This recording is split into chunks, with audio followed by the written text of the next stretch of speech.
Good evening, let's start the class of the day.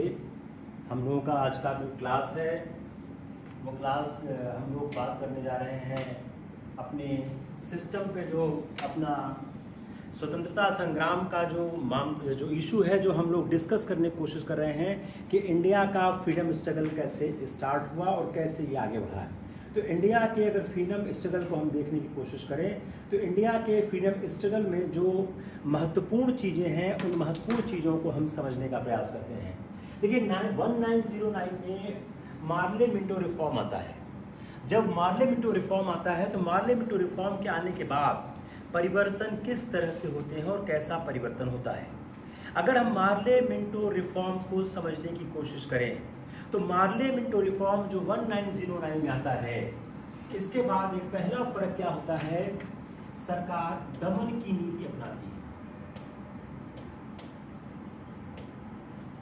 अगर हम 1909 से 1914 के बीच का समय देखें तो 1909 टू 1914 जो गवर्नमेंट का मेन इंटरेस्ट और मोटिव होता है वह सरकार क्या करती है, वह दमन का नीति अख्तियार करने लगती है कि सरकार जो है हमारे राष्ट्रीय कार्यकर्ताओं का दमन करना शुरू कर देती है। तो यह काल कहा जाता है कि दमन का काल है 1909 से 1914 का जो समय है, जो टाइम है, वह टाइम बोलते हैं कि वह दमन का काल कहते हैं। और मार्ले मिंटो रिफॉर्म, इसीलिए एक सवाल आता है किसने बांटो राज्य करो की नीति शुरू की, आंसर आता है मिंटो।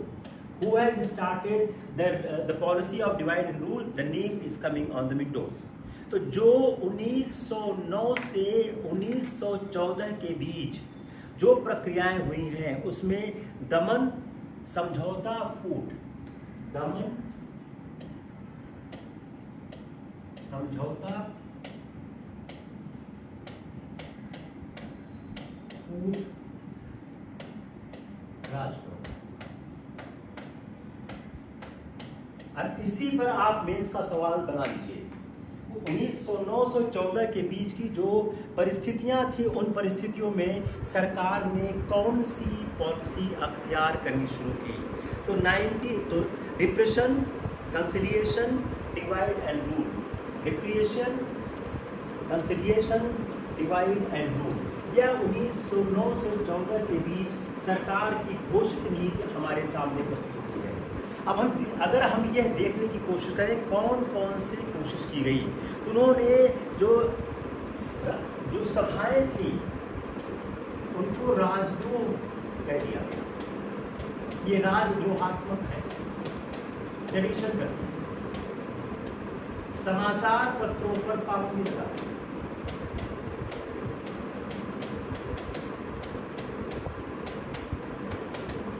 अगर हम उस समय के घटनाक्रम को देखें तो उन्होंने समाचार पत्रों पर पाबंदी लगा दी और 1908 में क्रिमिनल लॉ अमेंडमेंट एक्ट लगा दिया।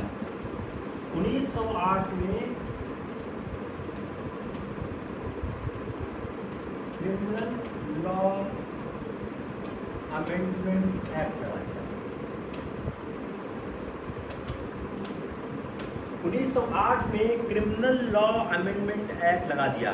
जो क्रिमिनल लॉ अमेंडमेंट एक्ट था इसके अंदर किया क्या, बंगाल की सभी जो प्रमुख समितियां थीं उन पर प्रतिबंध लगाया सकता था और देश निकाला दिया गया। तो लाला लाजपत राय और अजीत सिंह को देश निकाला दे दिया गया। लाला लाजपत राय, अजीत सिंह, दोनों को 1908 में देश निकाला दे दिया गया। दोनों को देश के बाहर कर दिया गया। और इस तरह जो सरकार की मंशा थी, अब अब ये क्या है, ये सरकार का दम था। 1909 में जो एक्ट आता है वह एक समझौते का भी प्रयास था और फूट डालने का भी प्रयास था।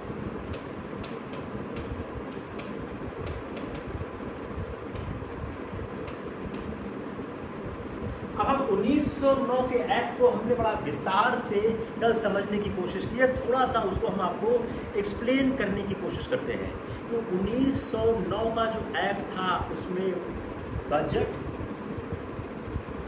याद कैसे करोगे? बजट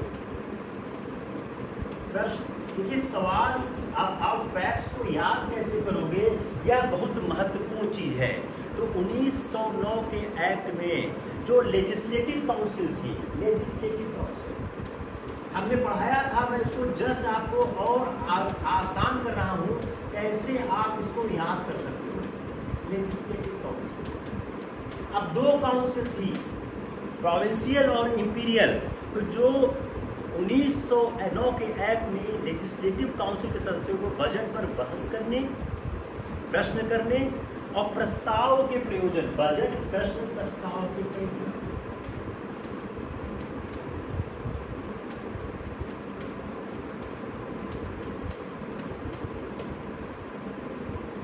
बजट बहस,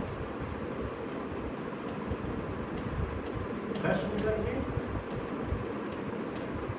प्रस्ताव प्रयोजन। बजट पर बहस करने, बजट पर बहस करने, प्रश्न करने, प्रस्ताव के प्रयोजन की कुछ शक्ति दी, साथ में चुनाव का सिद्धांत।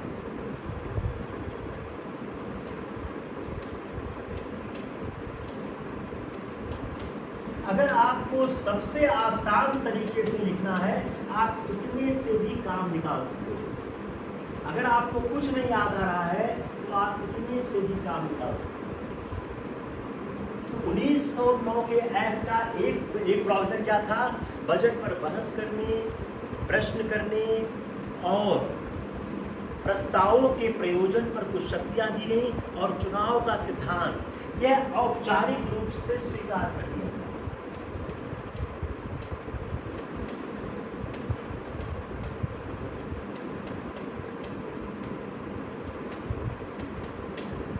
ठीक है, कोई दिक्कत? यह उन्होंने स्वीकार कर लिया। अब दूसरी बात, उन्होंने अभी हो गया ब्लॉक, दूसरा ब्लॉक है विशेष प्रावधान।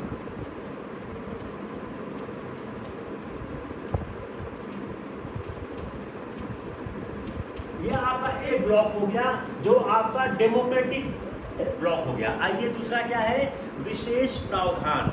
अब विशेष प्रावधान में क्या किया उन्होंने? व्यावसायिक वर्गों, मुसलमान, यूरोपीय, व्यावसायिक वर्ग,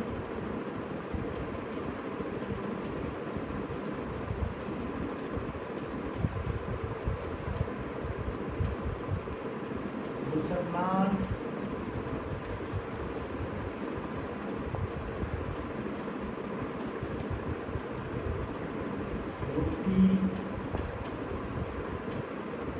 व्यावसायिक वर्ग, मुसलमान, व्यावसायिक वर्ग, मुसलमान, यूरोपीय, वाणिज्य, व्यापारिक प्रतिनिधि, व्यापारिक प्रतिनिधि,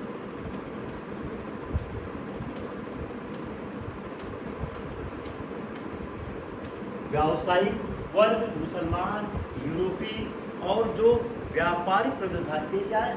यह विशेष प्रावधान। तो विशेष प्रावधान किसको किया? व्यावसायिक वर्ग को किया, मुसलमान को किया, व्यापारिक वर्ग को किया। तीसरा,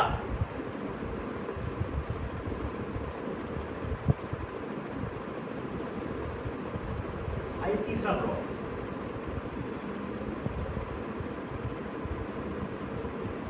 इंपीरियल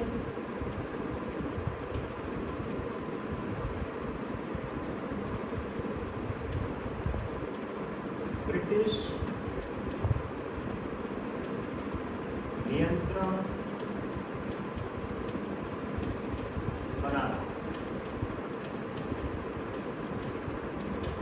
जो इंपीरियल लेजिस्लेटिव काउंसिल थी उसमें ब्रिटिश शासन का, ब्रिटिश का नियंत्रण बना रहा और उसमें सरकारी बहुमत को बरकरार रखा गया, जिसमें 60 में से 27 आउट ऑफ 60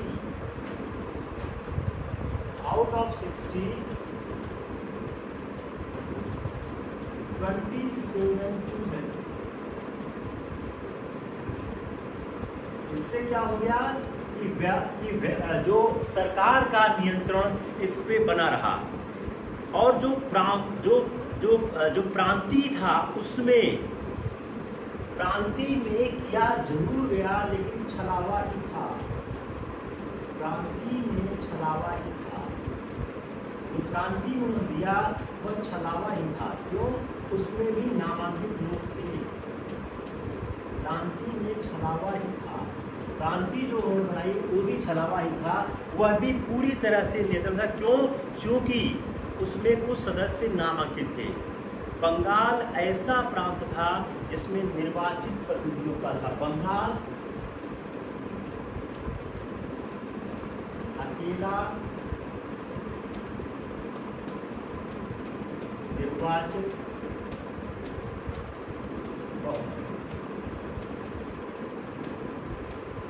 बंगाल अकेला निर्वाचित बंगाल अकेला था जहां पर निर्वाचित लोगों का प्रतिनिधित्व दिया गया और भारत सरकार को यह अधिकार दिया गया वह राजनीतिक रूप से जो खतरनाक प्रत्याशी हो, राजनीतिक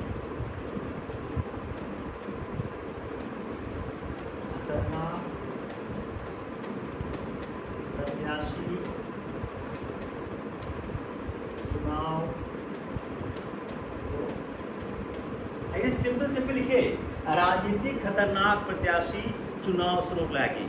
और जो चुनी हुई सीटें थी, 27 जो चुनी हुई सीटें थी, अब यहाँ क्या है, जो 27 चुनी हुई सीटें हैं ये, यस, जो 27 चुनी हुई सीटें हैं, इन 27 चुनी हुई सीटों में 8 जो थी, 27 जो चुनी सीटें थी, 27 में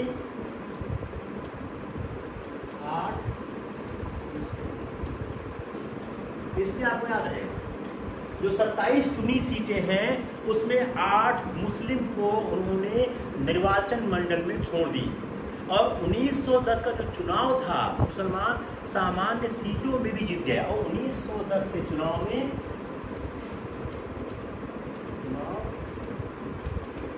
मुसलमान सामान्य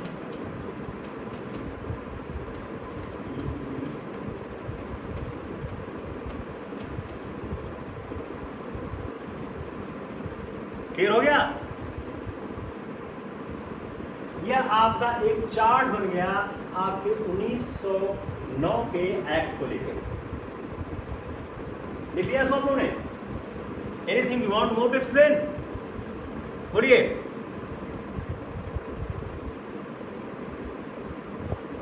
साफ दिख नहीं रहा है? किसको साफ नहीं दिख रहा है? साफ किसको नहीं दिख रहा है? भाई नेटवर्क आपका खराब होगा, यहां तो एकदम ठीक है।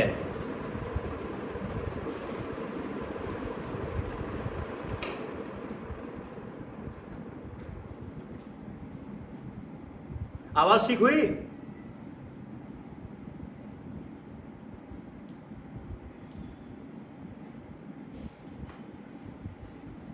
आवाज बेहतर हुई या नहीं हुई अभी? जल्दी बोलिए।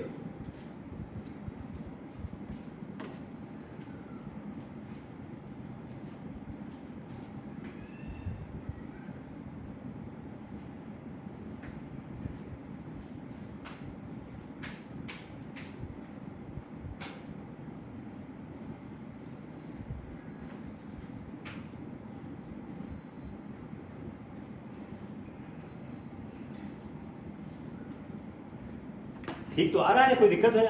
आवाज ठीक हुई या नहीं हुई?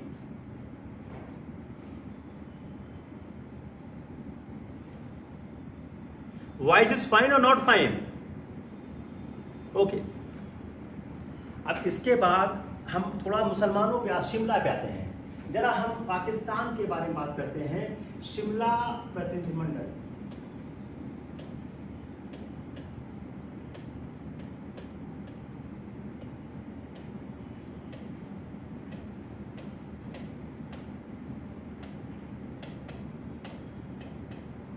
यह क्या था? ये शिमला प्रतिनिधिमंडल था जिसमें मुसलमान तो जो नेता लोग थे वो 1906 में मिंटो से मिले। 1906 मिंटो से मिले। 1906 में यह मिंटो से मिले और उन्होंने यह कहा कि अब मिलके क्या बोला, साम्राज्य के हिफाजत के लिए मुसलमानों का योगदान। इन्होंने मुसलमानों के योगदान की बात की।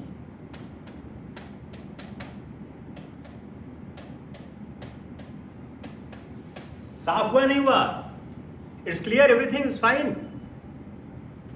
भाई अगर आपका नेटवर्क ठीक नहीं है तो I can not help from here, तो try to work on your network.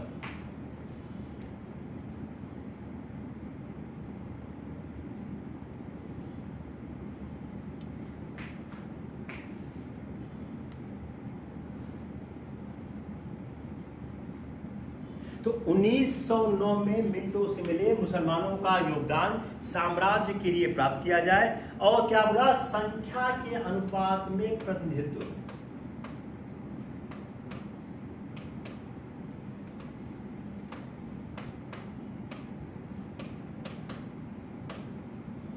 संख्या के अनुपात में प्रतिनिधित्व, जो हमारी संख्या है उसके आधार पर हमको रिप्रेजेंटेशन दे दिया जाए। और इसी से सलीमुल्लाह ने, जो इसी बात को लेकर मुस्लिम लीग पर सलीमुल्लाह ने अधिकार कर लिया। अब उसके बाद जो कार्रवाई शुरू हुई, कि अगर हम एक बहुत महत्वपूर्ण चीज देखें, एक सवाल, अब जब आप सांप्रदायिकता का सवाल देखेंगे तो मुस्लिम लीग कैसे आगे बढ़ी, मुस्लिम लीग कैसे आगे बढ़ी, मुस्लिम लीग कैसे आगे बढ़ी, यह एक बहुत महत्वपूर्ण चीज है जो हमको यहां समझनी चाहिए, कि जो मुस्लिम लीग था, जो मुस्लिम लीग था वह किस तरह से आगे बढ़ा, इसको समझने की आवश्यकता है। कि यह मुस्लिम लीग जिसकी सदस्यता बहुत कम थी, वह कैसे, जो आरंभ में कांग्रेस की भिखमंगी नीति को देखती थी, वह कैसे आगे बढ़ी। उसका कारण क्या है? ब्रिटिश सपोर्ट, ब्रिटिश समर्थन मुस्लिम लीग को इतना ज्यादा मिलता गया कि मुस्लिम लीग आगे बढ़ती चली गई। अब 1909 का जो इंडियन काउंसिल एक्ट है, अब एक सवाल फिर क्या होगा, सबसे छोटा एक्ट, सबसे कम समय तक टिकाऊ एक्ट कौन रहा?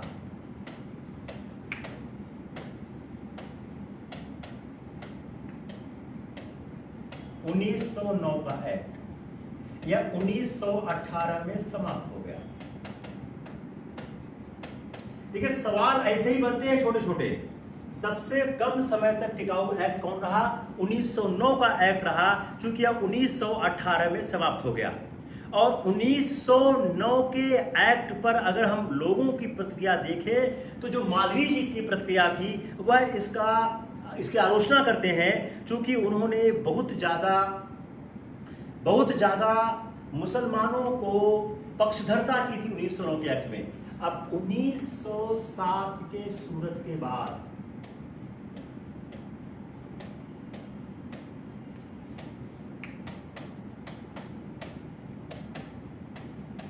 कांग्रेस के अधिवेशन में संख्या कम हो गई।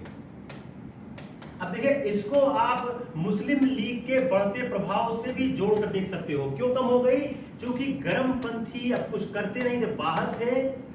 नरमपंथी एक संवैधानिक राजनीति करते थे, इसलिए जनता का इनमें कोई आकर्षण नहीं रहा।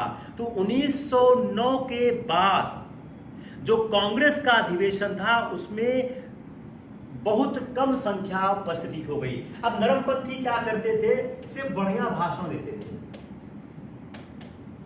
Only they are able to speak the better way, nothing else they can do. अब गर्मपंथी जो एक्शन वाले लोग थे वह परिदृश्य से बाहर हो गए थे। और 1911 में बंगाल का विभाजन रद्द हो गया। इस बंगाल के विभाजन के रद्द से क्या हो गया? जो मुस्लिमों का ईट, देखिए मैं सारे प्रीलिम्स क्वेश्चन को डाल के बनाने की कोशिश कर रहा हूं आज। 1911 में जब बंगाल का विभाजन रद्द हो गया, तो बंगाल के विभाजन के रद्द होने से क्या हो गया? जो मुस्लिम एलीट थे, उन मुस्लिम एलीट को धक्का लगा। बंगाल विभाजन धक्का लगा, मुसलमान अभिजात दुखी, मुस्लिम एलीट नॉट हैप्पी। यह आपके ऑप्शन भी समा सकता है। 1911 में बंगाल का विभाजन रद्द कर दिया गया। उससे जो मुसलमानों का अभिजात्य वर्ग था वह दुखी रहा, वो खुश नहीं हुआ है। और यह रद्द कहां किया गया? दिसंबर 11 में, 4 दिसंबर 11 जॉर्ज पंचम दिल्ली घोषणा। दिसंबर 1911 में जॉर्ज पंचम ने दिल्ली में घोषणा करके इस विभाजन को रद्द कर दिया। तो जो इस विभाजन को रद्द करने से मुसलमानों को वो धक्का लगा। 25 अगस्त 1911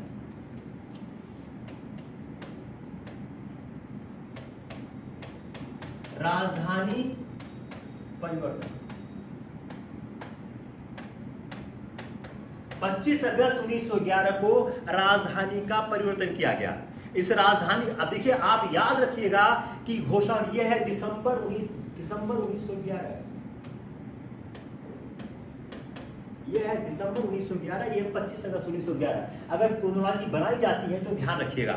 तो दिसंबर 1911, 25 अगस्त 1911 को भारत सरकार का डिस्पैच था, उसमें बंगाल के एकीकरण को, राजधानी को दिल्ली जोड़ दिया।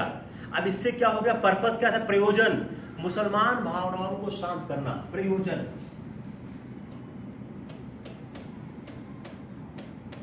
मुसलमान भावनाओं को शांत करना। सवाल क्या हो गया? सवाल क्या बना? देखिए सवाल,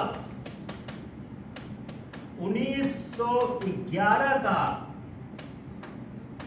जो दिल्ली राजधानी परिवर्तन हुआ है कलकत्ता से, उसका उद्देश्य क्या था? ए, दिल्ली केंद्र में था इसलिए यहां पे आना। बी, वह राजधानी परिवर्तन करके यहां सुधार करना चाहते थे। सी, वो मुसलमान भावनाओं को शांत करना चाहते थे। तो आप इस सवाल को देखिए, सवालों के उत्तर को आप अगर नहीं कंट्रोल कर पाएंगे तो सवाल गलत हो जाएगा। तो 1911 में जो राजधानी परिवर्तन होता है उसका लक्ष्य क्या है? What is the objectives of the change of the राजधानी? तो क्या हो गया? मुसलमान भावनाओं को शांत रखना। गलत नहीं होगा ना आप लोगों से? फिर मैं सवाल रिपीट कर रहा हूं कि अंग्रेजों ने 25 अगस्त 1911 को राजधानी परिवर्तन क्यों किया? उस राजधानी परिवर्तन के पीछे प्रयोजन क्या था? तो जो बंगाल के एकीकरण हो, अब देखिए इसको और जोड़िए, बंगाल का एकीकरण,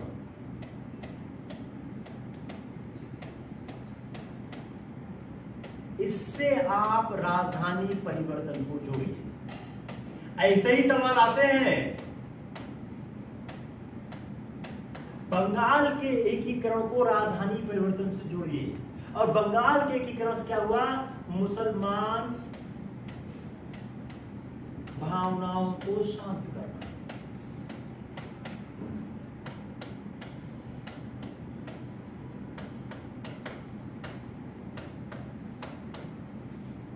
इट्स क्लियर? किसको क्लियर नहीं हुआ? तो 25 अगस्त 1911 को जो भारत के डिस्पैच के जो गवर्नर जनरल ने बंगाल के एकीकरण को राजधानी को हटाकर दिल्ली लाने से जोड़ा, और जिसका प्रयोजन क्या था? मुसलमानों की भावनाओं को शांत करना। एक महत्वपूर्ण विचार और था, वायसराय को प्रांतीय दबावों से सुरक्षित रखना। दूसरा, एक कारण तो हो गया। कारण नंबर 2, वायसराय को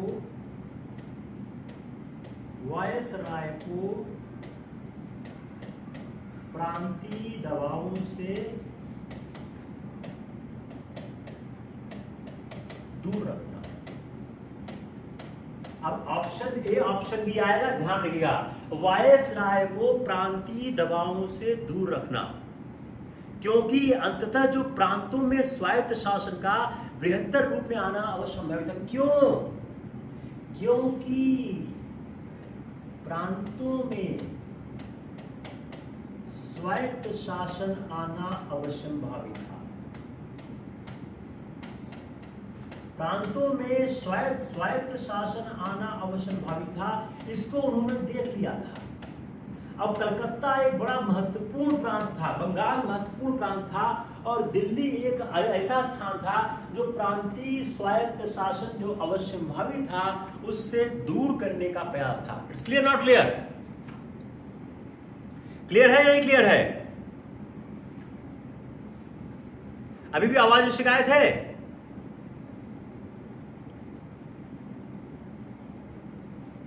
आप लोग लिखते हुए रहिए, थोड़ा थोड़ा तो आपको समझने लगे। अब देखिए यहां अब अंग्रेज मुसलमान अलगाव हो रहा है। अगला टॉपिक कि 1909 के सुधारों के बावजूद, जिसमें मुसलमानों को सेपरेट इलेक्टोरेट मिला, मुसलमान अंग्रेज अलगाव क्यों हुआ, जिसकी परिणति एक आंदोलन के रूप में होती है। अंग्रेज मुसलमान अलगाव क्यों हुआ, उसके लिए 2-3 तरह की बातें हैं। पहली बात, बाल्कन का युद्ध। पहला, बाल्कन का युद्ध, जहां न समझना बोलते क्या, इट्स वेरी डीप एनालिसिस है, थोड़ा सा समय लगता है आप अभ्यर्थी को समझने में। पहला कारण क्या था? बाल्कन का युद्ध था। अब 1911-12 में इटली और बाल्कन का जो युद्ध था उसमें इंग्लैंड द्वारा तुर्की को सहायता न देना। बाल्कन का युद्ध हुआ, उसमें इंग्लैंड द्वारा तुर्की को सहायता न देना।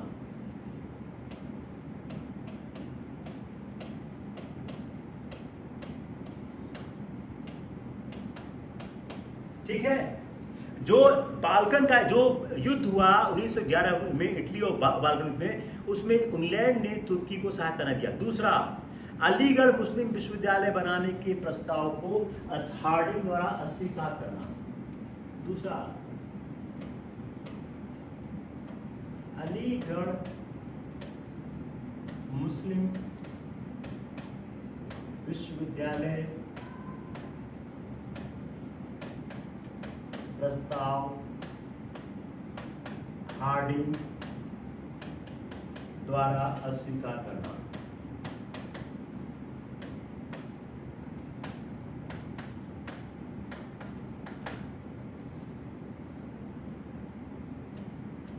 एक हो गया राष्ट्रीय, एक हो गया देशी।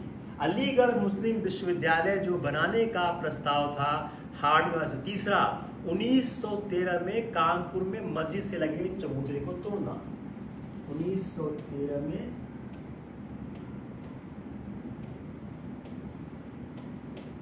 कानपुर मस्जिद से लगे चबूतरे को तोड़ना।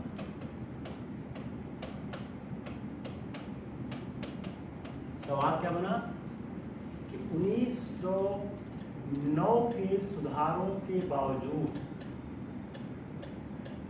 1911 के बाद मुसलमान अंग्रेज अलगाव क्यों हुआ।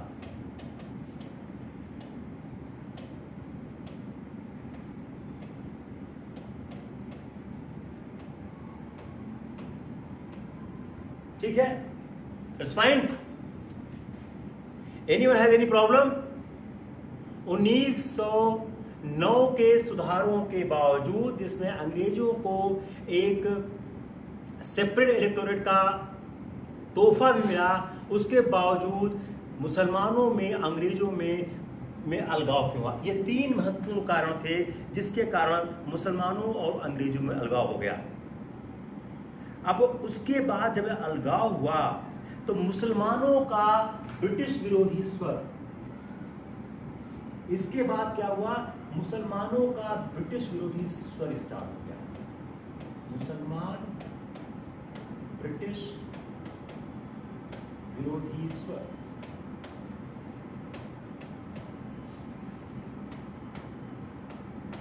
जब यह मुसलमानों ने इन 3 कारणों से अलगाव हो गया तो मुसलमानों का ब्रिटिश विरोधी स्वर शुरू हो गया और कुछ पत्रिकाएं निकलने लग गईं जिन्होंने ब्रिटिश विरोध की ओर पुलिस का ध्यान आकर्षित किया।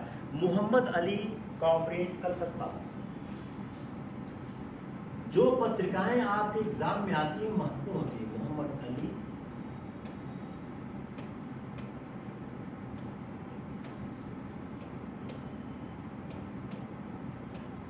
कॉमरेड कलकत्ता, मोहम्मद अली कॉमरेड कलकत्ता, अबुल कलाम आजाद अल हिलाल कलकत्ता, अबुल कलाम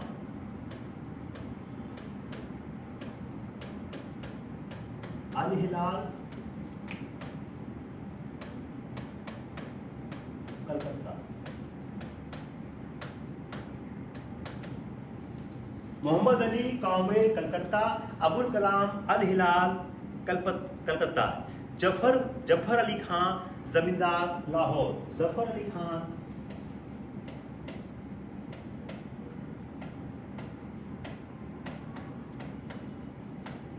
जमींदार लाहौर, जफर अली खान जमींदार और मोहम्मद अली कॉमरेड कलकत्ता, अबुल कलाम आजाद अल हिलाल कलकत्ता, जफर अली खान जमींदार लाहौर।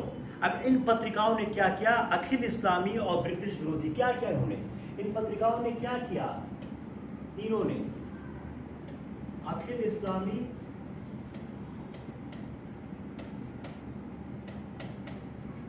और ब्रिटिश विरोधी,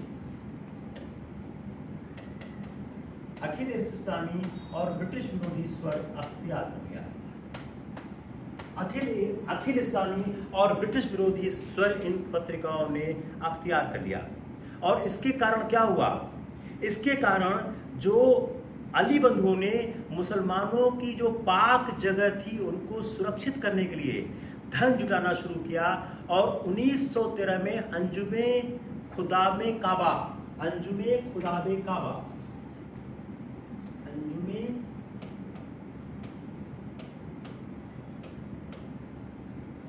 खुदामे काबा अली बंधु, यह क्यों बनाया गया? अंजुमे खुदामे कामा किसने बनाया, क्यों बनाया? अंजुमे खुदामे कामा अली बंधु ने मुसलमानों की पाक जगहों की सुरक्षा करने के लिए धन जुटाने के लक्ष्य से बनाया। क्यों बनाया गया? अंजुमे खुदामे काबा क्यों बना? पाक जगह सुरक्षित धन संग्रह, पाक जगह सुरक्षित धन संग्रह, पाक जो मुसलमानों की पाक जगहें हैं उनको सुरक्षित करने के लिए धन संग्रह के लिए बनाया गया। और मुस्लिम लीग के जो एक सचिव थे उन्होंने लीग का जो लक्ष्य क्या रखा? संवैधानिक तरीकों से स्वायत्त शासन, संवैधानिक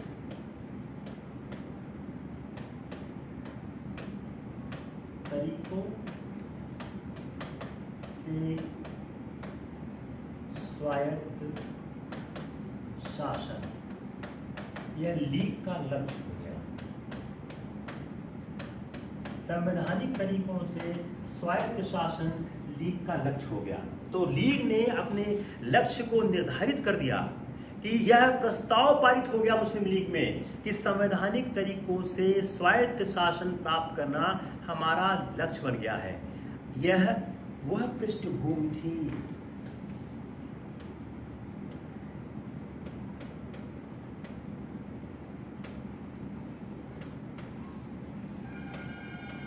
जिस पर खिलाफत आंदोलन जन्म लेता।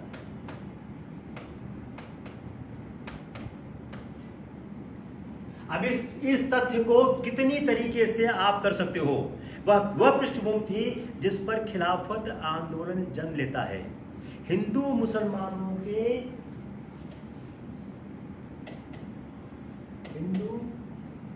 मुसलमान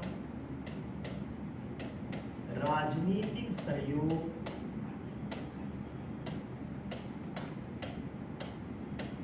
का दौर शुरू होता है।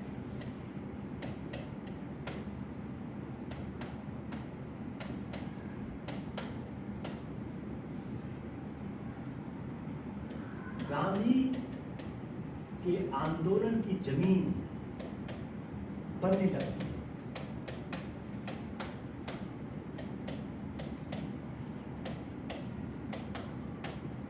यह सवाल अभी तक सिविल सर्विसेज में नहीं आया है, यह सवाल मैं आपको तैयार कर रहा हूं। Got the question? सवाल कंट्रोल में आया, नहीं आया? यह जो तकरीबन 30 मिनट मैंने आपको पढ़ाया, 31 मिनट, इसके पढ़ाने के पीछे लक्ष्य क्या था कि मैं आपको उस जगह ले जाना चाहता था जहां से 4-5 प्रवृत्तियां साफ साफ दिख रही हैं। प्रवृत्ति नंबर 1, 1909 के सुधारों के बावजूद, अंग्रेजों द्वारा मुसलमानों को कंसेशन देने के बावजूद एक अखिल इस्लामी आंदोलन का जन्म होता है। उस अखिल इस्लामी आंदोलन में ब्रिटिश साम्राज्यवाद विरोध साफ साफ दिखता है। पॉइंट नंबर 2, लीग और कांग्रेस में कोई फर्क नहीं रह गया था। जो कांग्रेस का घोषित लक्ष्य था वही घोषित लक्ष्य लीग का हो जाता है। पॉइंट नंबर 3, कि यह एक ऐसा दौर स्टार्ट होता है, हिंदू मुस्लिम एकता का एक ऐसा दौर स्टार्ट होता है जिस पर खिलाफत आंदोलन की पृष्ठभूमि बनती है। पॉइंट नंबर 4, हिंदू मुसलमान राजनीतिक सहयोग का एक युग आरंभ होता है और सबसे बड़ा हिंदू मुसलमानों का जो राजनीतिक सहयोग है वह गांधी के असहयोग आंदोलन और खिलाफत आंदोलन में ही दिखाई देता है। गांधी के आंदोलन की जमीन बनने लगती है। आप ये सारी चीजें लिखोगे तभी अगर ये मॉडल कोई क्वेश्चन बनता है। प्रीलिम्स के सवाल बिल्कुल गलत नहीं होंगे, मैं ऑलमोस्ट सारे सवालों का आंसर कर दिया है। Now I am proceeding towards the main to explain that how you can take care of these issues. अब हम एक बात समझने की कोशिश करते हैं कि 1909 के बाद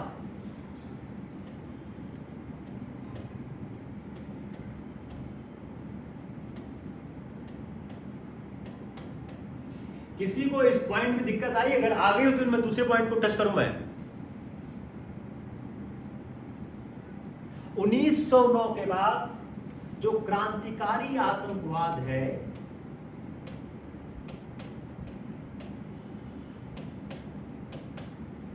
वह कब और कैसे जन्म लेता है? तो 1909 के बीच जो क्रांतिकारी आतंकवाद है वह किस तरह दिखाई देता है? तो बंगाल में जो क्रांतिकारी आतंकवाद के क्षीण होने के कोई लक्षण 1911 के बाद 1909 के बाद दिखाई देते हैं।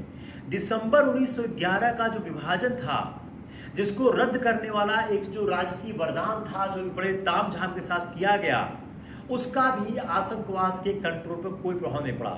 और ढाका की अनुशीलन समिति,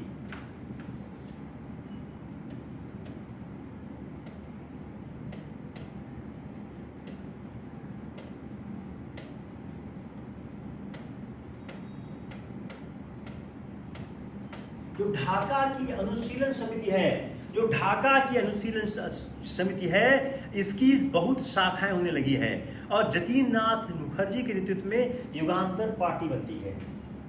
जतीन नाथ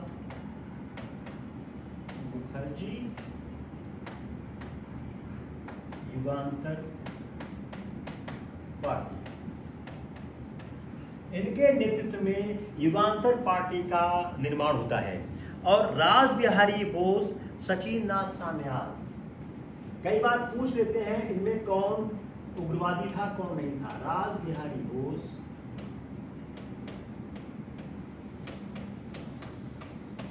सचिन नाथ सान्याल,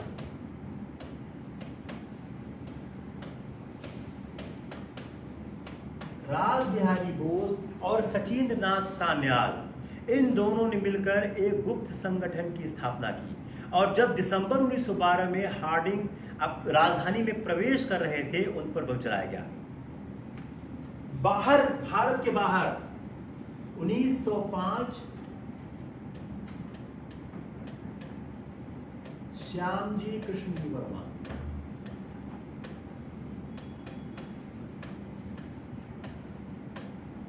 1905 में श्यामजी कृष्ण जी वर्मा ने भारत जो लंदन में भारतीय विद्यार्थियों ने एक इंडिया हाउस खोला। इन्होंने कहाँ खोला? लंदन। ये सब सवाल प्रीलिम्स में आए हुए हैं। Every question has came in the prelims last 20 years. Shyamji Krishna Verma ने 1905 में लंदन में इंडिया हाउस खोला और एक पत्रिका निकाली, इंडियन सोशियोलॉजिस्ट पत्रिका। सब सवाल आया हुआ है, इसीलिए मैं सब लिख रहा हूं। पत्रिका निकाली इंडियन सोशियोलॉजिस्ट। अब सवाल क्या हो गया? इंडियन सोशियोलॉजिस्ट किसने निकाला?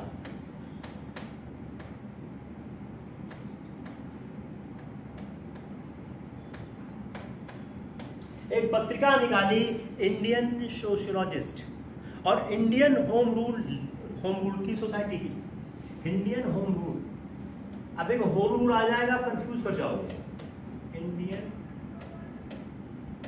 होम रूल की स्थापना, इंडियन होम रूल सोसाइटी की स्थापना की। इंडियन होम रूल सोसाइटी की स्थापना की।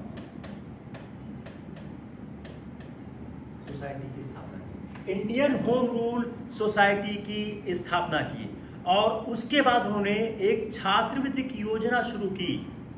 छात्रवृत्ति योजना शुरू की, स्कॉलरशिप शुरू किया। स्कॉलरशिप स्टार्ट किया और जुझारू लोगों को वहां बुलाया।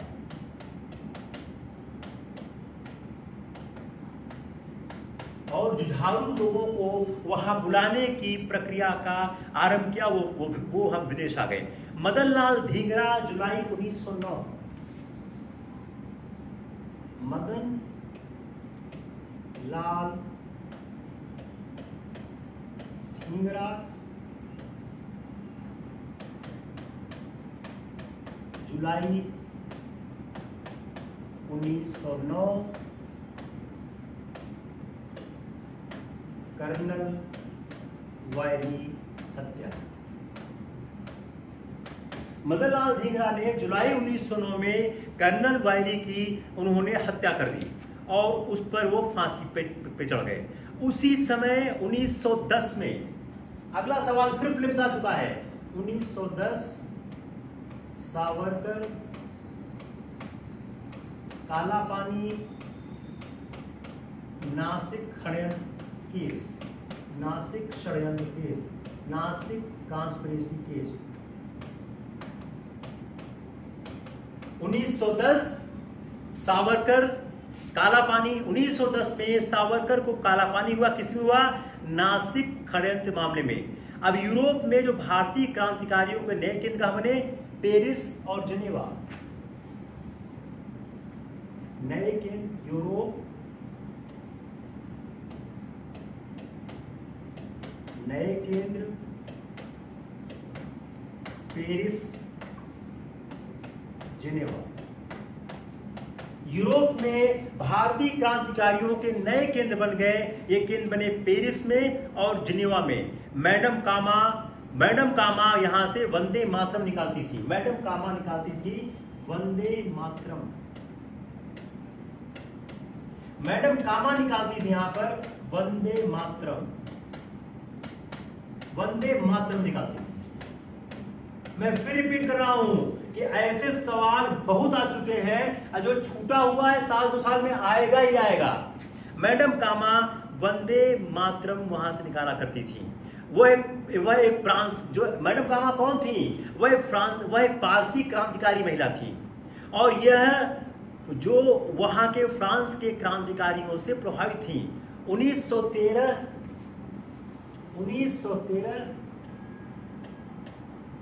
San Francisco. 1913 San Francisco. 1913 San Francisco. क्या हुआ 1913 सैन फ्रांसिस्को में? वहां पर गदर आरंभ हुआ। गदर आंदोलन। मोहन सिंह भाकना, इन्होंने गदर आंदोलन की स्थापना की। तो गदर आंदोलन की स्थापना किसने की? 1913 में सैन फ्रांसिस्को में मोहन सिंह भाकना ने की थी। गदर आंदोलन की खास बात क्या था? गदर आंदोलन उन दो प्रमुख आंदोलनों में से था जिसके द्वारा भारत से बाहर की बस्तियों पर, आउटसाइड इंडिया, उन्होंने एक महत्वपूर्ण आंदोलन की शुरुआत की। अगस्त 1907 में, बहुत इंपॉर्टेंट है, अगस्त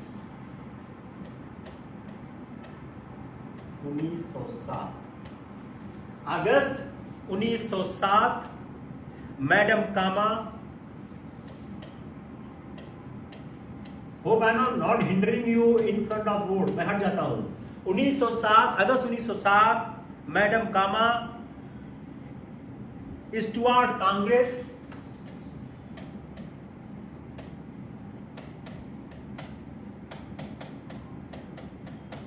भारतीय झंडा। अगस्त 1907, madam Cama, Stuttgart Congress, Bharat झंडा, स्वतंत्र भारत का झंडा लहराया। और हर दयाल ने, अराजकवादी जो संघवादी थी, उन्होंने सैन फ्रांसिस्को की जो एक शाखा था उसका उन्होंने नियंत्रण संभाला। कम से कम 25 से 30 सवाल आपके प्रीलिम्स के हैं और ये सारे सवाल आसानी से एक जगह आपको नहीं मिलते हैं।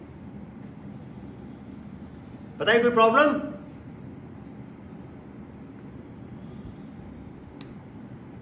बताइए कोई प्रॉब्लम? यस और नो? जल्दी बोलिए। अब आते हैं हम 1914 के आगे। इट्स फाइन, वेरी गुड,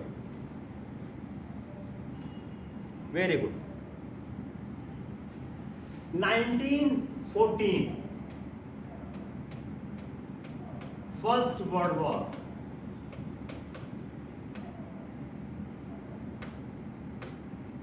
जो फर्स्ट वर्ल्ड वॉर है 1914 में इनिशिएट हो जाता है।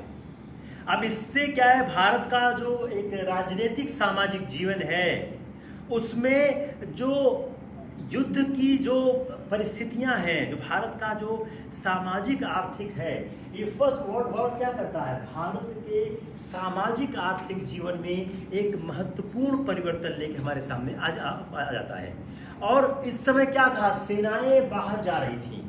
सेनाओं के बाहर जाने से क्या हो रहा था, भारत में गोरे सिपाहियों की संख्या 15,000 थी। मात्र 15,000 गोरे सिपाही भारत रह गए।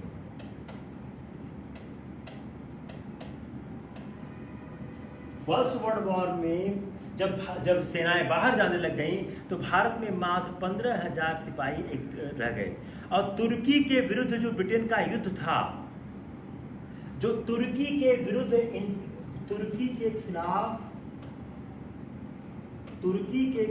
ब्रिटेन का युद्ध,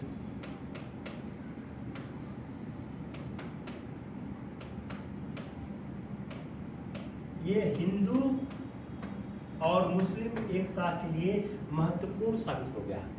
जो तुर्की के खिलाफ ब्रिटेन का युद्ध था, यह हिंदू और मुस्लिम एकता के लिए महत्वपूर्ण साबित हो गया। और बंगाल के जो अधिकांश क्रांतिकारी थे वो बाधा जतीन, जो जतीन मुखर्जी थे, जिनको बाधा जतीन कहते हैं, उनके नेतृत्व में संगठित होने लगे और लोगों ने रेल लाइनें उखाड़। लेकिन क्या हुआ, यह असफल क्यों रहा? समन्वय का अभाव। ये भी सवाल प्रीलिम्स का आंसर हो गया, समन्वय का अभाव।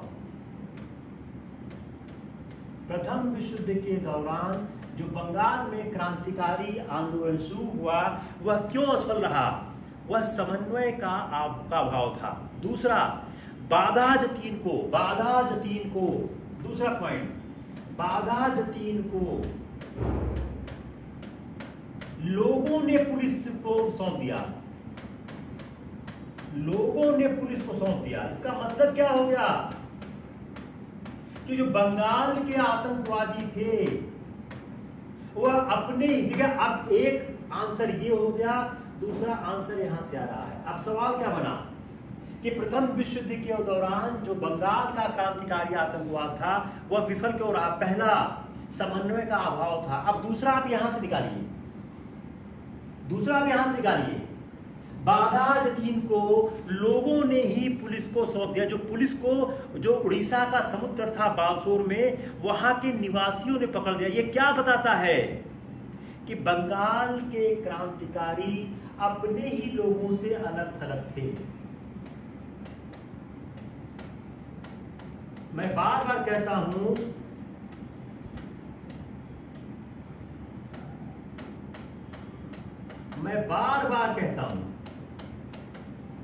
कि अगर आप विश्लेषित नहीं कर पाओगे सवाल गलत हो जाएगा। अभी ये विश्लेषण से आ रहा है, यस और no? You are getting this only by the analysis. तो अपने ही लोगों से अलग थलग हो गए थे। तीसरा एक है कोमा गाटा मारू की घटना। आप लोग पढ़ लीजिए, उसमें लिख नहीं रहा हूं, बहुत सिंपल सी बात है। कोमा गाटा मारू की घटना, इस पर एक साल सवाल आया हुआ है। इसको आप पढ़ लीजिएगा, हर किताब में लिखा हुआ है। लेट मी एनालाइज मोर। जो बहुत स्टेट फैक्ट्स है उसको हम छोड़ देते हैं। अब इस समय लखनऊ में एकता स्थापित होती है। अब आते हैं 1916 लखनऊ एकता।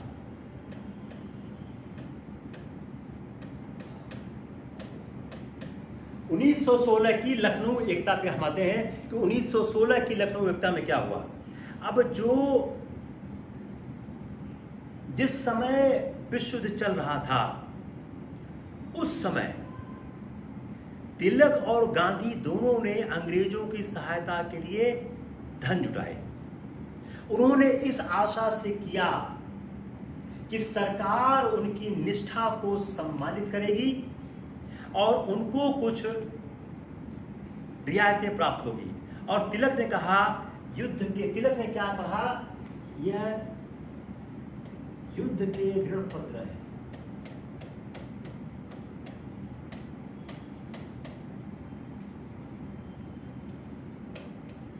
स्वशासन का पट्टा है।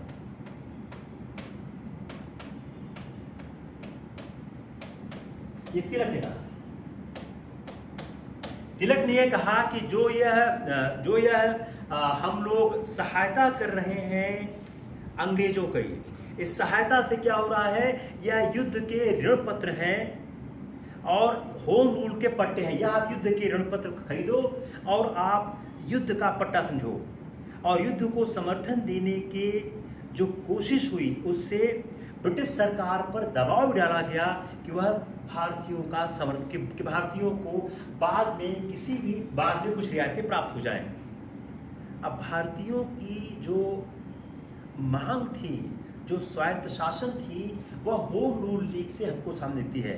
तो 1916 में लखनऊ में एकता हुई। दो महत्वपूर्ण घटनाएं हुई हैं कि यहाँ पर कांग्रेस के दोनों धड़े एक हुए हैं, मुस्लिम लीग और कांग्रेस का कंबाइंड अधिवेशन हुआ है, और जो सेपरेट इलेक्टोरेट की मांग मुस्लिम लीग की है, कांग्रेस ने स्वीकार की है। जब हम सांप्रदायिकता पढ़ेंगे तो इस बात को समझाएंगे कैसे इस बात ने हमारे देश में सांप्रदायिकता को और मजबूत किया है।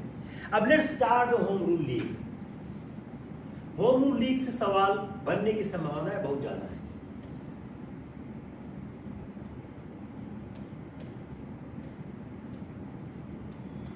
होम रूल लीग में दो महत्वपूर्ण लोग थे, तिलक, बेसेंट।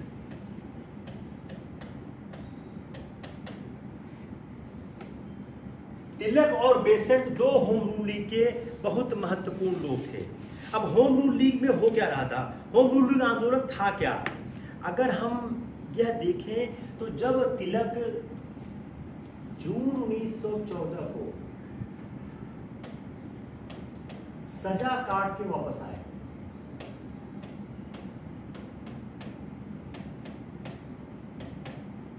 तिलक जून 1914 को सजा काट के वापस आ गए।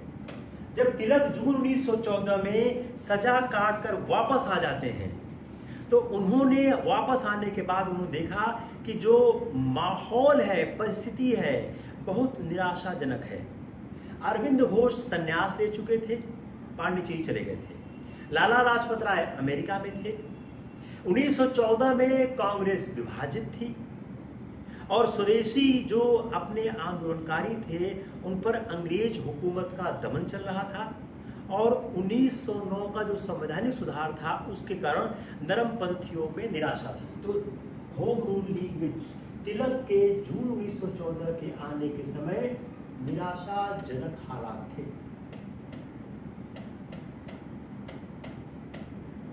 तो 1914 में जब तिलक वापस आते हैं तो बहुत निराशाजनक हालात थे। अब सबसे बड़ी बात यह थी कि प्रशासन व्यवस्था का सुधार कैसे हो। तो तिलक ने खुद ही कहा कि हम हिंदुस्तान में प्रशासन व्यवस्था का सुधार चाहते। कैसा? आयरलैंड में जैसे वहां के आंदोलनकारी मांगते हैं, आयरलैंड में जैसा वहां के आंदोलनकारी मांगते हैं।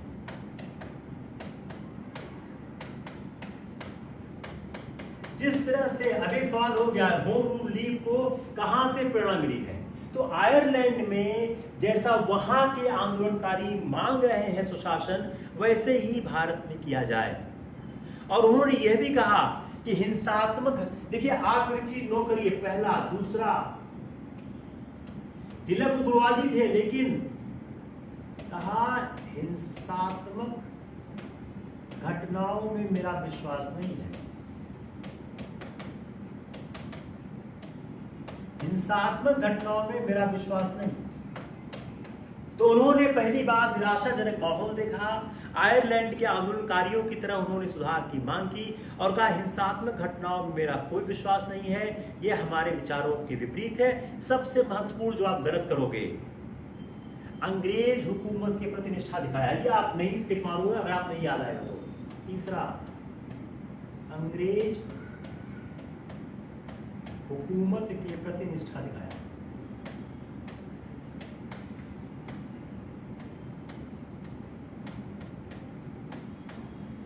अंग्रेज हुकूमत के प्रति उन्होंने निष्ठा दिखाई, निष्ठा प्रदर्शित की। अब 1907 का जो सूरत का घटनाक्रम हुआ था उससे बहुत से लोग निराश थे और एक होना चाहते थे और वो एक हो गए। ये हो गए तिलक। अब आते हैं बेसेंट की तरफ। कम ऑन द बेसेंट,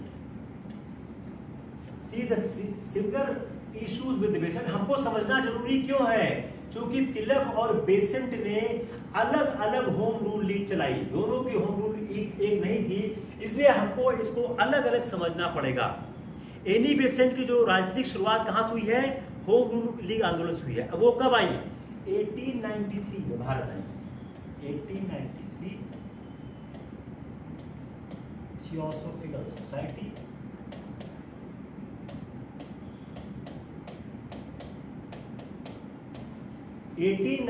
में एनी बेसेंट भारत आती है और उन्होंने थियोसॉफिकल सोसाइटी बनाया। कहां बनाया?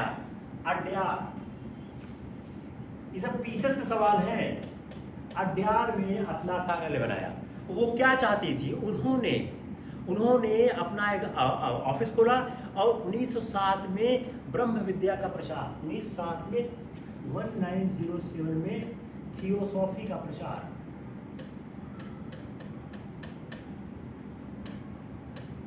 1907 में थियोसॉफी का वह प्रचार करने लग गए। जो आयरलैंड का होम रूल आंदोलन था उस तरह क्या था? भारत में स्वशासन की मांग। अब एनी बेसेंट कांग्रेस के नरमपंथियों को समझाने की कोशिश कर रही थी कि वे और तिलक और गर्मपंथियों को कांग्रेस शामिल करें। अब इन्होंने क्या कोशिश शुरू की कि कांग्रेस को समझाने की कोशिश की कि वह तिलक को और गर्मपंथियों को शामिल करने, कांग्रेस में शामिल करने के लिए कोशिश की। और लेकिन जो 1914 का कांग्रेस अधिवेशन था उसमें इनके प्रयासों को कोई फायदा नहीं मिला। 1915 में एनी बेसेंट ने दो अखबार शुरू किए, न्यू इंडिया और कॉमनवेल्थ। न्यू इंडिया, कॉमनवेल्थ, ये दो अखबार इन्होंने 1915 में आरंभ किया। एनी बेसेंट ने 1915 में न्यू इंडिया और कॉमनवेल्थ, यह 2 अखबार उन्होंने आरंभ किए और इस अखबार के माध्यम से उन्होंने आंदोलन छेड़ दिया। और उनकी मांग क्या थी? उनकी मांग थी कि जिस तरह से गोरे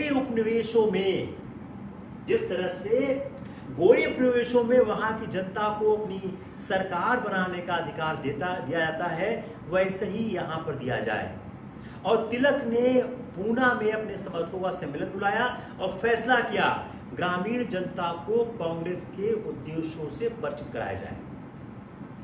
ग्रामीण जनता को कांग्रेस के उद्देश्यों से परिचित कराया जाए। यह वह बैकग्राउंड था जिस पर होम रूल लीग आंदोलन विकसित होने का प्रयास कर रहा था। तिलक ने 1916 के बेलगांव में प्रांतीय सम्मेलन में होम रूल लीग के गठन की घोषणा की। 1916 तिलक बेलगांव होम रूल लीग। 1916 तिलक बेलगांव होम रूल लीग। 1916 में तिलक ने बेलगांव में अब होम रूल लीग की घोषणा कर दी। और उसी समय जमुना, ये सवाल कई बार आया हुआ है कि यंग इंडिया का प्रकाशन किसने शुरू किया? जमुनालाल द्वारकादास, शंकरलाल बैंकर और इंदुलाल याग्निक ने बंबई से यंग इंडिया का प्रकाशन शुरू किया। यह अंग्रेजी और क्षेत्रीय सारी भाषाओं में निकलता था। अब होम रूल एनी बेसेंट ने सितंबर तक इंतजार किया। कांग्रेस निष्क्रिय रही, उन्होंने भी होम रूल लीग की घोषणा कर दी। तो तिलक की होम रूल लीग पहले बनती है, बेसेंट की बाद बनती है। तिलक के बाद बेसेंट ने अपने होम रूल लीग की घोषणा कर दी और जॉर्ज अरुंडेल, आप नाम बहुत सुनते हुए इनका, जॉर्ज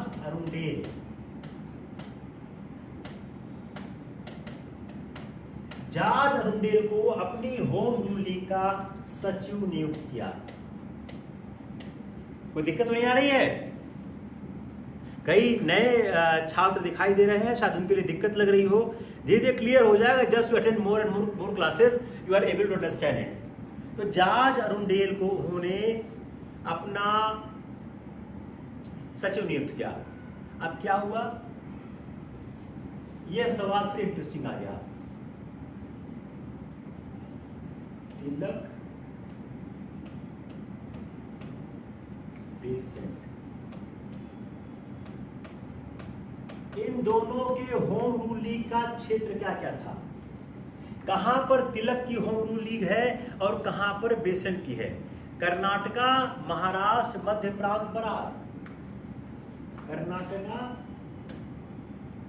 कर्नाटक, महाराष्ट्र, मध्य प्रांत,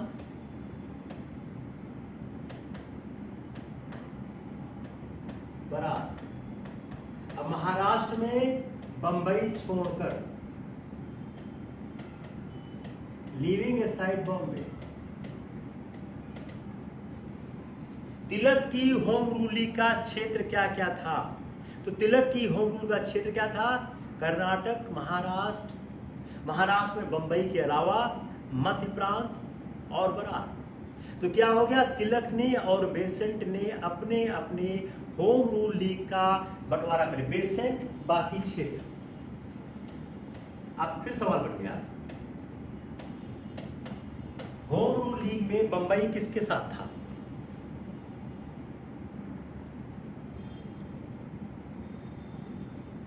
अगला सवाल क्या हो गया? होम रूल लीग में बंबई किसके पास था? या आपको याद करना पड़ेगा। अगर याद नहीं करोगे तो पक्का गलत हो जाएगा ये। If you are not able to mug it, ये गलत ही होगा, सही नहीं हो पाएगा। तो कर्नाटका, महाराष्ट्र, बंबई, कर्नाटका, महाराष्ट्र, मध्य प्रांत, बरार तिलक के पास था और बंबई उसके बाहर था, बंबई उसमें नहीं था। तो महाराष्ट्र, कर्नाटका, महाराष्ट्र, बंबई, बरार कर देते, साफ साफ लिख देते हैं, थोड़ा साफ लिखा है। उसके अलावा सारे क्षेत्र किसके पास थे? वह बेसेंट के पास थे। अगर आप क्षेत्र के हिसाब से देखें तो बेसेंट के पास क्षेत्र ज्यादा था। अब इन दोनों ने, अब ये सवाल फिर करो,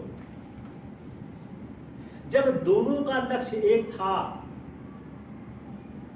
जब दो होम रूल लीग क्यों?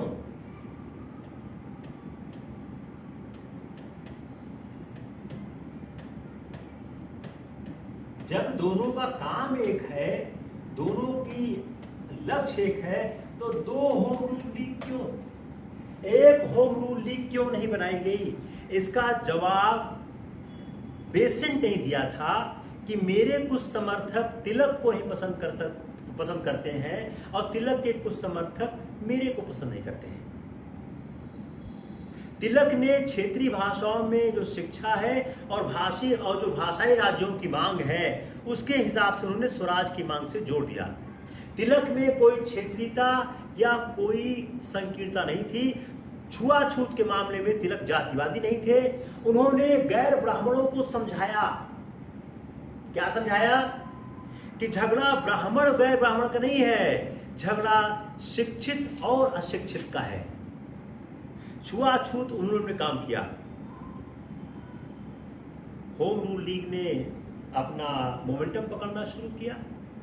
सरकार ने दमनात्मक कार्रवाई शुरू की और जुलाई 1916 को जब तिलक का 60वां जन्मदिन था, एक बड़े समारोह में तिलक को 1 लाख की जो थैली भेंट की गई और फिर तिलक को उनके गतिविधियों के तहत उन पर मुकदमा चलाया गया। और तिलक का मुकदमा किसने लड़ा? मोहम्मद अली जिन्ना ने तिलक का मुकदमा लड़ा। ये भी अच्छा सवाल है। तिलक का मुकदमा किसने लड़ा? मोहम्मद अली जिन्ना और उनकी टीम ने तिलक का मुकदमा लड़ा। जो तिलक पर आरोप लगे उसमें मोहम्मद अली जिन्ना और उनकी टीम ने तिलक पर मुकदमा लड़ा। एनी बेसेंट का संगठन, अब थोड़ा दोनों लीग की कंपेयर करते हैं। तिलक की लीग बेहतर थी, वो ज़्यादा एग्रेसिव थे। तिलक की जो एनी बेसेंट की लीग थी उसका संगठन ढीला था। एनी बेसेंट की लीग की 200 शाखाएं थी। एनी बेसेंट की लीग तिलक की लीग की तुलना में सदस्य बनाने में पीछे रही है। मार्च 1917 तक उनकी लीग की सदस्यों की संख्या केवल 7000 थी, जबकि तिलक की लीग की संख्या बहुत ज़्यादा थी। जवाहरलाल नेहरू, बी चक्रवर्ती और जे बनर्जी इसमें शामिल हुए। अब इन सारी गतिविधियों का एक लक्ष्य क्या था? हम आते हैं इस बात पे कि होम रूल लीग का लक्ष्य क्या था। होम रूल लीग की मांग के लिए बड़े पैमाने पर आंदोलन को छेड़ना, बड़े पैमाने पर आंदोलन को छेड़ना। अब 1914 में जो शुरू हुआ, जो 1916 में कांग्रेस का और लीग का समझौता हुआ। अब एक सवाल खड़ा होता है कि कांग्रेस और लीग के समझौते में कांग्रेस ने लीग के पृथक निर्वाचन क्षेत्र की मांग को स्वीकार क्यों कर लिया? मुसलमानों के इस बात को स्वीकार क्यों किया? इस जवाब बिपिन चंद्रा इसका देते हैं कि अल्पसंख्यकों को यह लगे कि बहुसंख्यक उनकी बातों को स्वीकार नहीं, उनकी बातों को सम्मान नहीं दे रहे हैं। जो कांग्रेस का कार्यकारिणी का प्रस्ताव था, जो कांग्रेस कार्यकारिणी का प्रस्ताव था, यह पहली बार तिलक ने दिया। ये भी अच्छा सवाल है। कांग्रेस कार्यकारिणी का प्रस्ताव पहली बार तिलक ने दिया, जो स्वीकार नहीं हुआ। पहली बार तिलक ने दिया। जो कांग्रेस की कार्यकारिणी का प्रस्ताव है, वह प्रस्ताव पहली बार तिलक ने दिया, लेकिन कुछ कारणों से, नरमपंथियों के विरोध के कारण वह स्वीकार नहीं हुआ। सरकारी दमन चलता रहा, उसमें 3-4 महत्वपूर्ण बातें हुई। सर एस सुब्रमण्यम अय्यर, नाम लिखिए आप, सर एस सुब्रमण्यम अय्यर ने सरकारी उपाधि नाइटहुड अस्वीकार कर दी। मदन मोहन मालवीय, सुरेंद्रनाथ बनर्जी, मोहम्मद अली जिंदा जैसे जो नेता थे, जो अब तक लीग में शामिल नहीं थे, इसमें शामिल हो गए। मदन मालवीय, सुरेंद्रनाथ बनर्जी, मोहम्मद अली जिंदा, तमाम नरमपंथी नेता जो अब तक लीग में शामिल है, शामिल हो गए। उन्होंने एनी बेसेंट और अन्य नेताओं की गिरफ्तारी के खिलाफ आवाज उठाई। तो होम रूल लीग में 3 महत्वपूर्ण नेता शामिल हुए, मदन मोहन मालवीय, सुरेंद्रनाथ बनर्जी, मोहम्मद अली जिन्ना। सवाल क्या बनेगा कि कौन लीग में शामिल हुआ था? मालवी, बनर्जी, जिन्ना, ओनली ए, ओनली बी, ABC। तो उन्हीं जो ये 3 महत्वपूर्ण नेता थे यह शामिल हो गए। और जुलाई 1917 को कांग्रेस की बैठक में तिलक ने कहा कि सरकार अगर रिहा नहीं करती है गिरफ्तार लोगों को, शांतिपूर्ण सहयोग, गांधी के पहले ही शांतिपूर्ण असहयोग की बात तिलक ने कह दी थी। शांतिपूर्ण असहयोग 1917 में उन्होंने कह दिया था कि अगर सरकार रिहा नहीं करती है, दमनात्मक कार्रवाई बंद नहीं करती है, तो शांतिपूर्ण असहयोग की बात उन्होंने उसी समय स्टार्ट कर दी थी। उसी समय दिसंबर 1917 में जो कांग्रेस का अधिवेशन हुआ, उसमें तिलक के प्रस्ताव 1917 में तिलक के प्रस्ताव पर बेसेंट अध्यक्ष। बड़ा मुश्किल होता है कि प्री को कैसे स्ट्रक्चर किया जाए। मेंस के लिए आसान होता है, प्री के लिए बहुत मुश्किल होता है, क्योंकि ऐसे सवाल आते हैं कहां से निकाला जाए। तो 1917 में कलकत्ता 1917 में कलकत्ता कांग्रेस में तिलक के प्रस्ताव पर उनको अध्यक्ष बनाया गया। अब अगला सवाल, होम रूल लीग कमजोर क्यों पड़ा?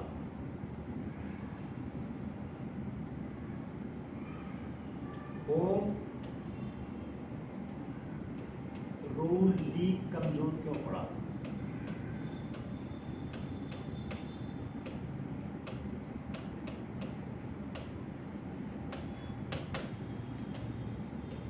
होम रूल लीग कमजोर क्यों पड़ा? क्या कारण था कि जो इतना अच्छा आंदोलन था वह अंत में कमजोर क्यों पड़ गया? पहला, बेसेंट गिरफ्तारी। पहला क्या हो गया? एनी बेसेंट की गिरफ्तारी।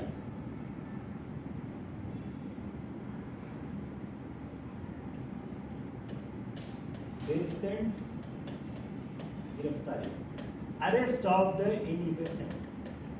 तो होम रूल लीग आंदोलन कमजोर क्यों पड़ा? पहली बात क्या हो गई? एनी बेसेंट की गिरफ्तारी हो गई। सबसे महत्वपूर्ण कारण क्या हुआ कि उनकी इतनी सफलता के बावजूद एनी बेसेंट गिरफ्तार हो गई। जो नरमपंथी इस आंदोलन में शामिल हुए थे, रिहाई के बाद निष्क्रिय, रिहाई के बाद नरमपंथी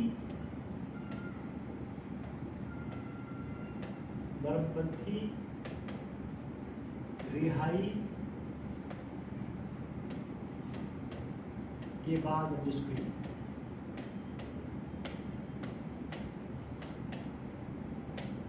ठीक है, पहला क्या हुआ? एनी बेसेंट गिरफ्तार हो गई। दूसरा, जो नरमपंथी थे वह रिहाई के बाद निष्क्रिय हो गए। सरकार ने सुधारों का आश्वासन दे दिया, इससे लोगों को लगा काम हो गया। सरकार ने सुधारों का आश्वासन दे दिया, इससे क्या हो गया? लोगों को लगता है उनका काम हो गया। जिस लिए संघर्ष कर रहे थे वह संघर्ष की पूर्ति हो गई। और सुधार योजनाओं का जो घोषणा हुआ, चौथा, सुधार योजना घोषणा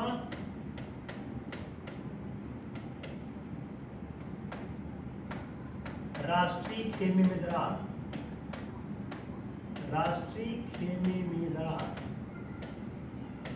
जो सुधार योजना हुई, जो घोषणा हुई, उससे क्या हुआ? राष्ट्रीय खेमे में दरार पड़ गई। और सुधार और शांति सहयोग आंदोलन के मुद्दे पर एनी बेसेंट की दुविधा,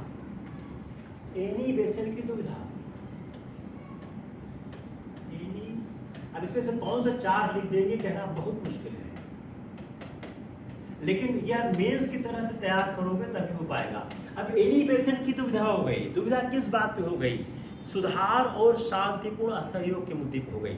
तो अगर हम कहें तो एनी बेसेंट का ढुलमुल नीति, एनी बेसेंट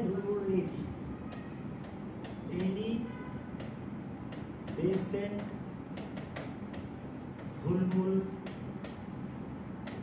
नीति, जो एनी बेसेंट की ढूंढ नीति थी कि उनको दुविधा थी कि शांतिपूर्ण सहयोग करें या सुधारों की बात करें, वो ढूंढ नीति हो गई। और जो नरमपंथियों के रूप में बदलाव कारण वह अकेले आंदोलन को खींच पाने में असफल हो गई, अंत में इंग्लैंड चली गई और वहाँ उन्होंने इंडियन अर्नेस्ट के लेखक चिराल पर, ये बहुत अच्छा सवाल है, इंडियन अर्नेस्ट के लेखक चिराल पर मानहानि का मुकदमा दायर कर रखा था। इसी मुकदमे के चक्कर में वो इंग्लैंड रही और वह एक सशक्त नेतृत्व देने में असफल रही। सातवां, तिलक विदेश, बेसेंट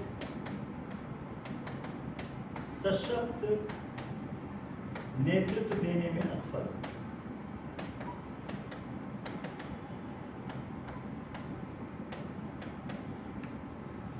ठीक है।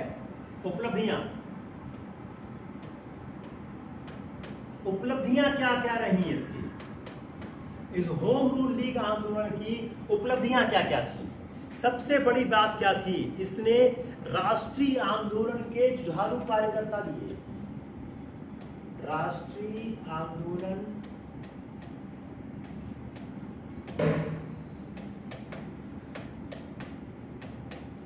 जुझारू कार्यकर्ता दिए।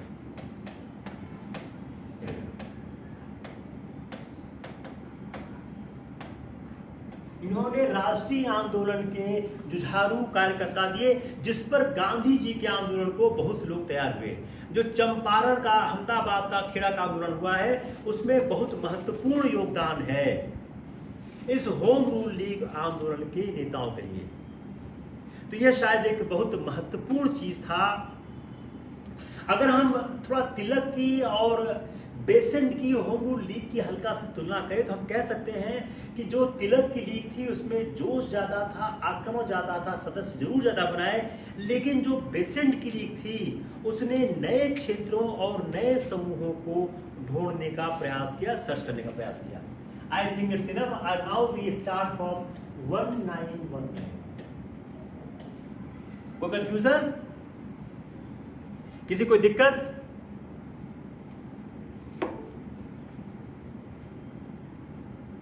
देखिए, मैं हमेशा अपने लेक्चर को ख़त्म करते समय 5-7 मिनट आपको ये बताने की कोशिश करता हूँ कि इस एग्ज़ामिनेशन की प्रक्रिया किस तरह से है। रोज़ पर रोज़ नए लोग ज्वाइन करते हैं, उनको ये समझने की ज़रूरत है कि एग्ज़ाम किस तरह से हैंडल होता है। जो क्विज टाइप के सवाल हैं उससे आप एग्ज़ाम क्लियर नहीं कर सकते हो। आईएएस बनना एक बड़ा काम है, अच्छा काम है, यह काम जरूर करना चाहिए, लेकिन उसकी एक कीमत है, वह आप देने को तैयार रहो। कीमत क्या है? बहुत ज़्यादा मेहनत चाहिए, बहुत ज़्यादा विश्लेषण क्षमता चाहिए। अभी आप लोग प्रीलिम्स का एग्ज़ाम दे रहे हो, मेंस दोगे, इंटरव्यू दोगे, बहुत बड़ी बड़ी समस्याएं आगे आपको दिखेंगी। जिन लोगों के पास मेहनत करने की क्षमता नहीं है, रेगुलर नहीं है, मेरी उनको सलाह है वो सिविल सर्विस एग्जाम न दें, वो नहीं हो पाएगा। Don't waste time unless until you have a fire in the belly. अगर आपके पास बहुत ज़्यादा आग अपने अंदर नहीं है, आप इस परीक्षा को मत दें। इस परीक्षा को वही अभ्यर्थी दे जिसके अंदर आग बहुत ज़्यादा है, जिसके जीवन में सिवाय इस परीक्षा के कोई दूसरा काम है ही नहीं है। अगर आपके जीवन में इस परीक्षा के अलावा कोई और काम है, आप मत दें। अगर आपको लगता है कि आपको अपने टीचर के लेक्चर के बजाय कोई और, आज एक लड़के ने लिखा कि साहब आप लोग शेड्यूल क्लियर नहीं करते हो, उस क्लास जल्दी ख़त्म नहीं करते हो, हमारा अगला शेड्यूल छूट जाता है। अगर आपका अगला कोई शेड्यूल आप उसको फॉलो करें, उसको छोड़ दो। आप अपने को नंबर में कोई यकीन नहीं है। हम पिछले 1 साल से 2 साल से जब से इलाहाबाद में काम कर रहे हैं, हमने अप्रैल 2019 में इलाहाबाद में काम शुरू किया है, तब से मेरी एक कोशिश है मुझे 25, 30, 35 ऐसे लड़के लड़कियां मिले जो बहुत मेहनत करना चाहते हैं, जो सिलेक्ट होना चाहते हैं। फिर उनमें साल 2 साल 18 महीने की मेहनत के बाद, मैं हमेशा बोलता हूं एक बच्चे का जन्म 9 महीने में होता है और सिविल सर्विसेज की तैयारी के लिए 2 बच्चे के जन्म की प्रक्रिया को पूरा करना पड़ता है। 18 महीना चाहिए। अगर 18 महीना अगर आपके पास नहीं है तो आप इस परीक्षा के देने लायक नहीं बन सकते हो। आप 18 महीने से कम पे तैयारी नहीं कर सकते हो। आप हिमांशु प्रजापति का सवाल है, सर मुसलमानों का कैपिटल से क्या रिलेशन था जो कैपिटल चेंज होने पर शांत हो गए थे? बंगाल में जो विभाजन किया गया, वह विभाजन करते समय कहा गया कि जब ढाका एक नया राजधानी बनेगी वहां पर मुसलमानों का बहुमत होगा। आपने वह प्रक्रिया बंद कर दी। तो जब आपने बंगाल से, जब कलकत्ता से दिल्ली ट्रांसफर कर दिया, तो कलकत्ता से दिल्ली ट्रांसफर करने से क्या हो गया कि वह प्रक्रिया शांत होने लग गई। वह प्रक्रिया शांत, अगर आप इसको फिर समझने की कोशिश करें कि मैं कहना क्या चाह रहा था, कि जो उन्होंने राजधानी का परिवर्तन किया, इस राजधानी के परिवर्तन से फर्क आया क्या? अगर राजधानी के परिवर्तन को समझने की कोशिश करें तो राजधानी के परिवर्तन से महत्वपूर्ण बात क्या हो रही थी कि जो एक बंगाल का एकीकरण था। अगर आप देखें जो अगस्त 1911 में, let's devote a few minutes time on this because someone has raised the issue कि how it is related with the मुसलमान। अब 1905 में जब आपने विभाजन किया तो आपने मुसलमानों को आश्वासन कुछ दिया कि आपको फायदा क्या हुआ। 1905 में जब आप क्या, आपने एक फायदे की बात की। जब 1911 में आपने इसको चेंज किया तो बंगाल का एकीकरण किया। बंगाल के एकीकरण को राजधानी को हटाकर दिल्ली लाने से जोड़ा, जिसका प्रयोजन क्या था? मुसलमान की भावनाओं को शांत करना। आपने 1905 में उनको कुछ प्रॉमिस किया, 1911 में वो प्रॉमिस चेंज हो रहा है। अब उसने आपने क्या कहा? अब कलकत्ता राजधानी रहेगी ही नहीं। क्यों? कलकत्ता जो था वो हिंदुओं का गढ़ था। आपने जब बांटा था बंगाल को तो ढाका एक नया प्रांत बनाया था और कहा गया कि ढाका में आपको ज्यादा फायदा होगा। आपने उस फायदों को समाप्त कर दिया। तो जो मुसलमान भावनाएं विकसित हो रही थी, उद्वेलित हो रही थी, उसको ठीक करने के लिए आपने राजधानी चेंज कर दी कि अब कलकत्ता राजधानी रहेगी ही नहीं, सेंटर दिल्ली हो गया। तो जो कलकत्ता में एक हिंदू बहुल इलाके की बात हो रही थी कि चूंकि कलकत्ता हिंदू बहुल, अगर आपने उसको खत्म कर दिया, विभाजन को रद्द कर दिया, तो जो एक अल्पसंख्यक और बहुसंख्यक में जो बहुसंख्यक के कंट्रोल की बात आ रही थी, उस कंट्रोल की बात को डाइल्यूट करने के लिए आप बोला अब कलकत्ता राजधानी रहेगा ही नहीं। Hope it's clear? Are you want more clarification? बोलिए। यह एक पॉइंट था। दूसरा क्या बोला? एक ज्यादा दूरदर्शिता पूर्ण मुद्दा क्या था कि उनको दिख रहा था कि प्रांतीय स्वायत्तता की बात चलेगी, तो गवर्नर जनरल और उसके शासन को, ब्रिटिश शासन को प्रांतीय स्वायत्तता के कंट्रोल से बचाने की आवश्यकता थी। तो प्रांतीय स्वायत्तता के मुद्दे से हटाने के लिए दिल्ली ट्रांसफर कर दिया गया।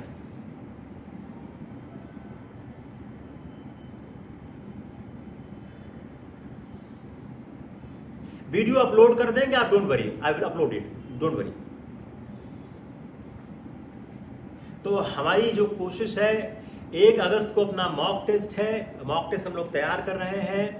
मेरी गुजारिश है कि आप लोग बहुत पढ़ लिख कर ही मॉक टेस्ट दें। बगैर पढ़ लिख के मॉक टेस्ट देंगे कोई मार्क्स नहीं मिलेगा। मॉक टेस्ट बहुत टफ होता है, हमेशा टफ बनाते हैं। जो मार्गदर्शन के पुराने हमारे विद्यार्थी, आप उनसे जरूर पूछें, वो आपको जरूर बताएंगे मार्गदर्शन का टेस्ट किस तरह होता है। टेस्ट बहुत हाई स्टैंडर्ड है। इकोनॉमिक सर्वे और पर्यावरण सर्वे हम आपको पढ़ा रहे हैं। एक मैगजीन आती है, just I am showing you the magazine, just wait one minute.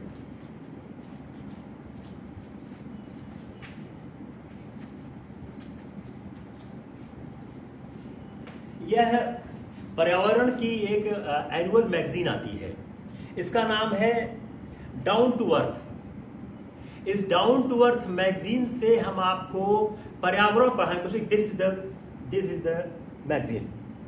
तो इकोनॉमिक सर्वे का हमने टॉपिक लिख दिया है कि इकोनॉमिक सर्वे में कौन कौन से टॉपिक है, वो आपको मैं 2 टॉपिक हमने चूज किए हैं। यह है डाउन टू अर्थ की magazine, state of India's environment.